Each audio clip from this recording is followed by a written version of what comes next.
Today I want to talk about Pixar's Inside Out. Number 2 just came out and I wanted to share some of my thoughts regarding the film.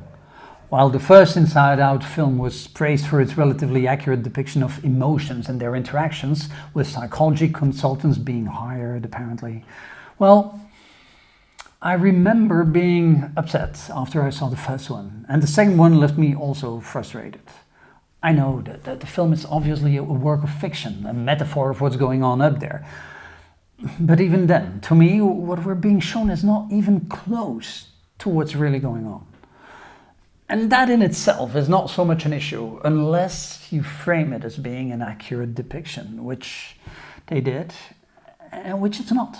So if you don't know me, my name is Gregory and I'm the founder of the Brain Academy. We help you to understand your brain, take control and empower your life at brainacademy.com and through these videos. Now, back to the subject of today, Inside Out 2.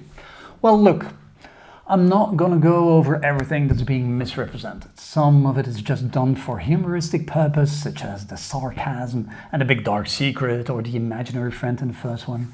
Or even little characters in our head, right? I mean, I get it. It's fun, it's cool. Sure. And I'm not going to go over the obvious oversimplification of emotions, the total absence of neurotransmitters. And don't get me started on the personality islands. Why? Anyway, no, what I want to talk about are two main things that Pixar got wrong, like really wrong, and that bugged me out. The first one is memory representation. In Inside Out, memories are depicted as glowing orbs stored on shelves. The brain doesn't work like that, at all. It's not a library up there. Things aren't stored in some sort of a central archive.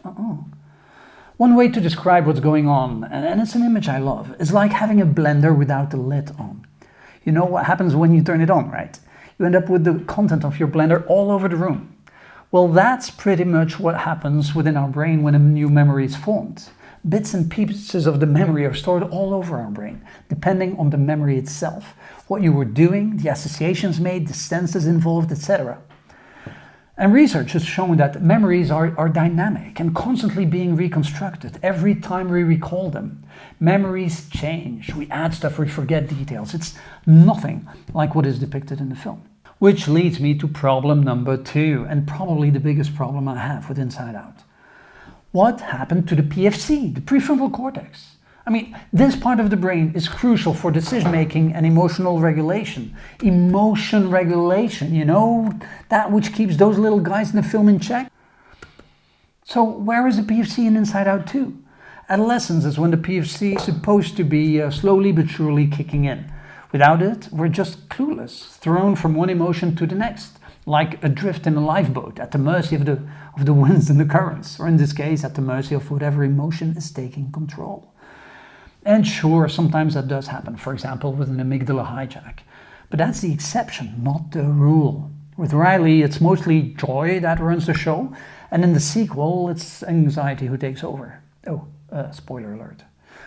But neither is correct. Our default mode is not joy, it's not anxiety. Most of the time we're just on an autopilot, without any particular emotion running the show. And sure, that big control panel could be a representation of the autopilot. I can live with that.